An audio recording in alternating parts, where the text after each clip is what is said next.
Jadi tujuan dan asas perjuangan PNI ini adalah kemerdekaan Indonesia dan tujuannya untuk akan dicapai dengan asas percaya pada diri sendiri. Artinya adalah memperbaiki keadaan politik, ekonomi, sosial, dan budaya yang sudah rusak oleh penjajahan. Dengan kekuatannya sendiri, asas perjuangan PNI itu dibagi menjadi tiga, yaitu yang pertama adalah self-help, yaitu pekerjaan menurut kemampuan sendiri baik dalam lapangan politik, ekonomi, maupun budaya. Yang ketiga adalah dan komparatif, yaitu tidak menjalani kerjasama dengan penjajahan. Yang ketiga adalah sosiodemokrasi atau mahenisme, yaitu dengan penyerahan masyarakat tertindas yang hidup dalam kemiskinan di tanah yang kaya.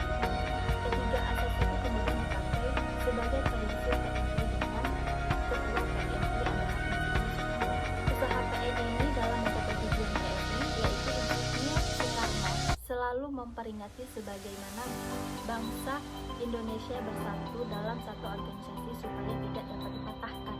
Dengan berdirinya PNI diharapkan semua rakyat bersatu dan dapat menjalankan usaha yang sudah dirancang oleh menyelenyapkan kekuasaan jajahan dengan cara yang aman. Semua itu akan dicapai dengan berbagai usaha, antara lainnya yaitu ada tiga. Yang pertama adalah usaha politik, usaha ekonomi, dan usaha sosial. Yang pertama adalah usaha politik. Apa sih usaha politik? Usaha politik adalah cara memperkuat rasa kebangsaan, persatuan, dan kesatuan, memajukan pengetahuan sejarah kebangsaan, mempererat kerjasama dengan bangsa-bangsa Asia, dan menumpas segala perintangan kemerdekaan dan kehidupan politik. Yang kedua adalah usaha ekonomi. Apa itu usaha ekonomi? Usaha ekonomi adalah dengan memajukan perdagangan rakyat, kerajinan atau industri kecil, bank-bank, sekolah-sekolah, dan terutama koperasi. Yang ketiga adalah usaha sosial. Usaha sosial itu dengan memajukan pengajaran yang bersifat nasional, mengurangi pengangguran, mengangkat derajat kaum wanita, meningkatkan transmigrasi, dan memperbaiki kesehatan rakyat.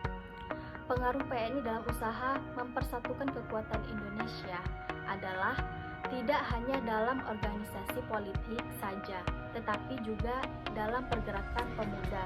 Ada dua macam tindakan yang dilakukan oleh PNI untuk memperkuat diri dan pengaruhnya di dalam masyarakat itu.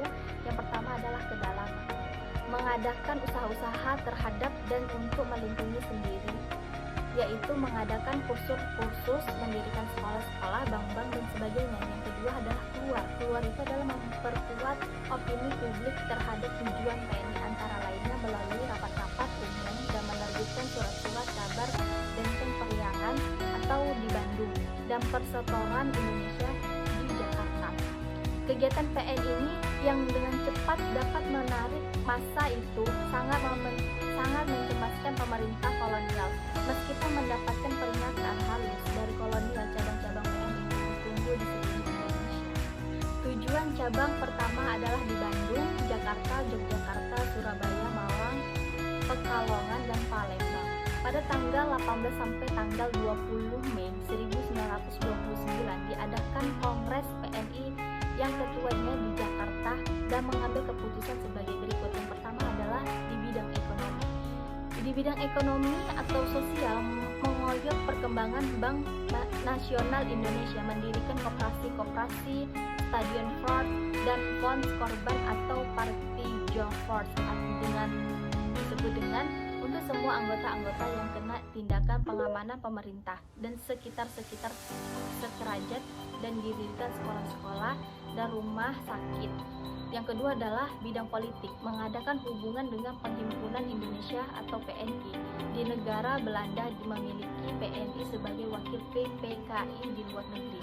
Semenjak Kongres kedua ini, di kegiatan PNI makin meningkatkan, terutama untuk mengkondisikan konsolidasi kekuatan kepada anggota. Diadakan kursus-kursus yang berbagai atas dua. Yang pertama adalah kursus pinjaman, biasa diikuti oleh 10 atau 12 orang, hanya diadakan di Bandung dan guru-gurunya adalah Insinyur Soekarno.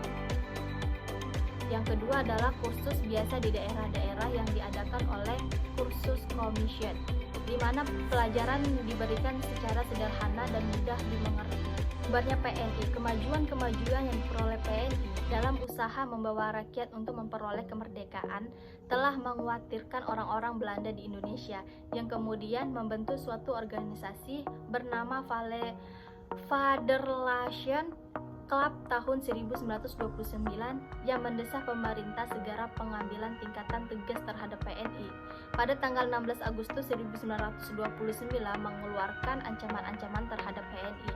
Walaupun ada ancaman dan provokasi, PNI tetap terus berjalan, malah semakin berkembang subur. Pada akhir tahun 1929,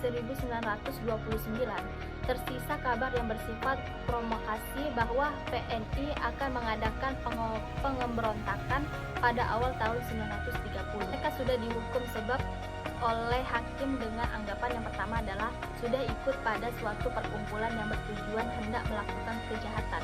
Yang kedua itu adalah suatu penghasutan dan hasil keputusan Landrat di Bandung yakni menghukum Insinyur Soekarno 4 tahun penjara, Gatot Mangkoprojo 2 tahun, Markeo Somendrajat 1 tahun 8 bulan dan Supradinata 1 tahun 3 bulan.